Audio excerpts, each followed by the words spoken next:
There are hundreds, if not thousands, of videos of beheaded Palestinian babies and children, Palestinian children with severed limbs, killed by Israel. And not a single corporate media outlet has reported on how Israel has systematically beheaded Palestinian children on a daily basis for the last 15 months. And yet every single one of these Western media outlets was so quick to spread the mass atrocity propaganda in order to manufacture consent for Israel's genocide by repeating a story about an incident which never took place. We have some really disturbing new information out of Israel. The Israeli Prime Minister's spokesman just confirmed babies and toddlers were found with their heads decapitated. I choked up earlier reading this new revelation about 40 babies being killed. Oh my God. And some of them being beheaded. And I was like, how can any human being do that to a baby? So what message does that send? That mythical beheaded babies, because they were Israeli, are to be reported on when the incident never happened. But that Palestinian babies and children, when they're beheaded and their limbs are severed and they're found hanging from trees with half of their body missing, that they are not worth the coverage to report on their experience, on their premature death at the hands of Israel and the United States. Did you know that Israeli occupation forces tied explosives to the body of an 80-year-old Palestinian man who was forced to clear booby-trapped houses, and once they released him, they shot and killed him and his wife? Did you know that Israeli soldiers were captured on film raping a Palestinian hostage? And when news of this came to light, Israeli far-right politicians and soldiers and ordinary people protested outside of the facility where the soldier was being held, demanding that he be released. And in parallel, the Israeli Knesset engaged in debates on the right of Israeli soldiers to rape Palestinian hostages. תרלול הזה, שיש מי שבפרקליטות חושב שאפשר לבוא ולעצור חיילים על דברים שעושים למחבלי נוח'בה, לא נגמר. אנחנו לא יכולים להמשיך כרגיל. להכניס מקל לרקטום של בן אדם, זה לגיטימי? כן, אם הוא נוח'בה, הכל לגיטימי לעשות לו. הכל. הכל. One of the soldiers who was involved in the rape had a media tour all around Israeli media stations and took off his ski mask and was revered as a national hero by members of Israeli society. Did you know that a young Palestinian boy by the name of Saddam Rajab was killed in the occupied West Bank after an Israeli occupation soldier shot him in the stomach?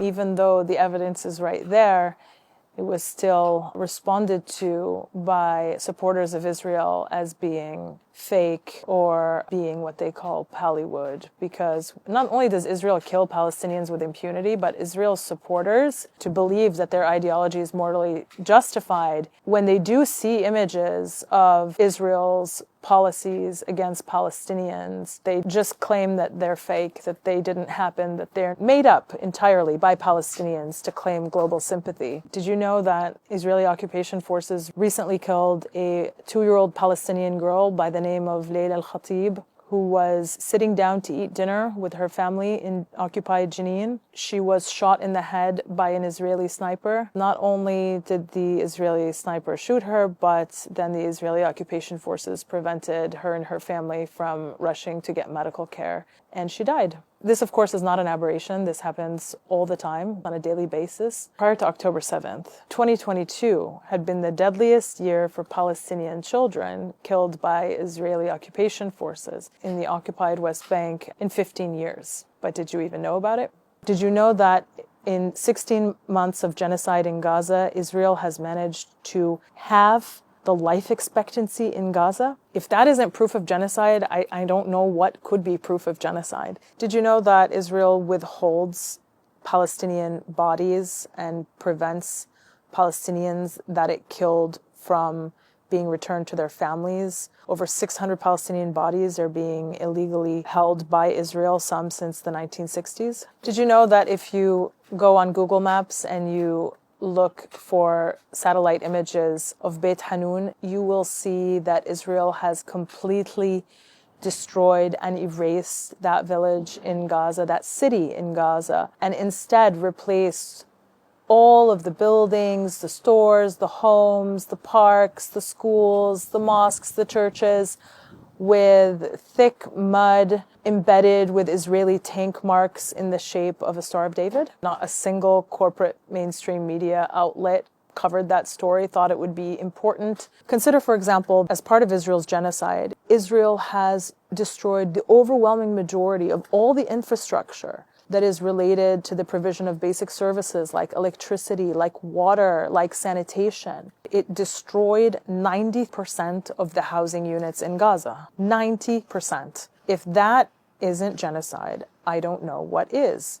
You can't possibly make the argument that the destruction of the majority, the overwhelming majority of all housing units in Gaza does not constitute intent to destroy a people in whole or in part. If you continue to get your information from mainstream media, I wouldn't be surprised if you didn't know any of these stories. But I think we should understand that if any one of these incidents had happened to an Israeli child or an Israeli family, then not only would the media be all over the story, politicians would be condemning it in the strongest possible terms, there would be widespread coverage and discussion about the horrors that that individual had endured. But when violence is carried out against Palestinians systematically in much wider proportions over 76 years, it is something that the global north wants us to accept as a reality, as a status quo, as the default. And as a result, evil is allowed to prevail with absolute impunity. After 15 months of a daily live stream genocide, we're really at a very critical turning point. Either the global community decides that international law is to mean something and is to actually be applied consistently to all offenders, no matter who they are, no matter where they're from, no matter the circumstances, or we decide to throw it away entirely.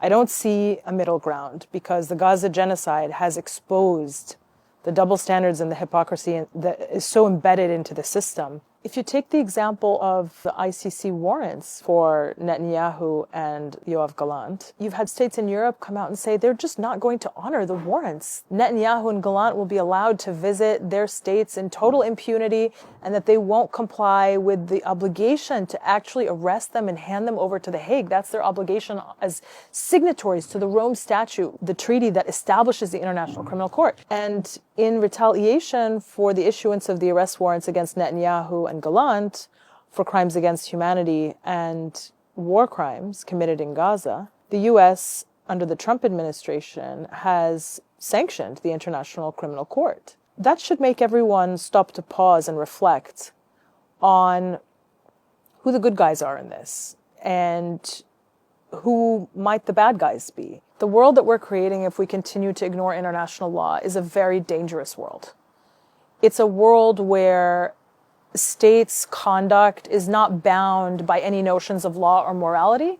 It's a world where the only principle is if I can get away with it, then I will do it. It's a world that is going to, in many ways, resemble much of the death and destruction and killing that we saw at the height of empire hundreds of years ago. But also it's a world that's going to be much more dangerous even than that because of the ability now to accelerate and to automate killing and destruction through the technologies of today that we didn't have back then.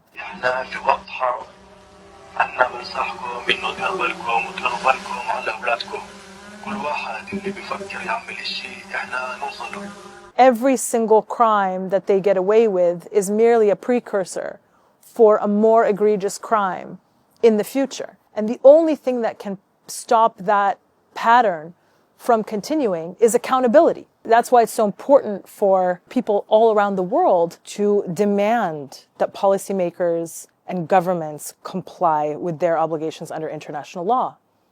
And in this current moment, that means allowing for the reconstruction of Gaza by Palestinians for Palestinians without the interference or the meddling of the West. And international law requires that Israel unconditionally and immediately withdraw from the occupied Palestinian territories.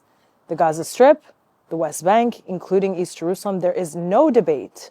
There is widespread consensus, and this was affirmed most recently by the International Court of Justice in its July 2024 advisory opinion, where the court held that Israel's existence in the occupied Palestinian territories is illegal. Israel's existence is illegal. That means that if Israeli soldiers were to plant flowers in Gaza, that act would be illegal because they have no right to be there in the first place. It's Palestinian land. The court went so far as to say that Israel's conduct in the occupied Palestinian territories violates a number of peremptory norms under international law. These are norms of the highest order from which no derogation is possible. They're the most serious violations of international law.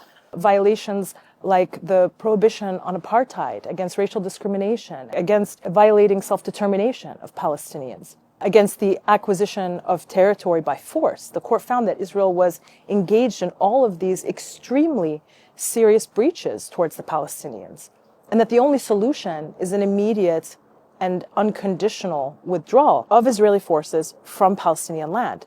Now, when you compare that, which is what Israel's obligations are under international law, with the public discourse in the West, you see how far we are from adopting a policy that is compliant with the law. So this is really important. Israel must leave Palestinian land and has no legal claim to it whatsoever.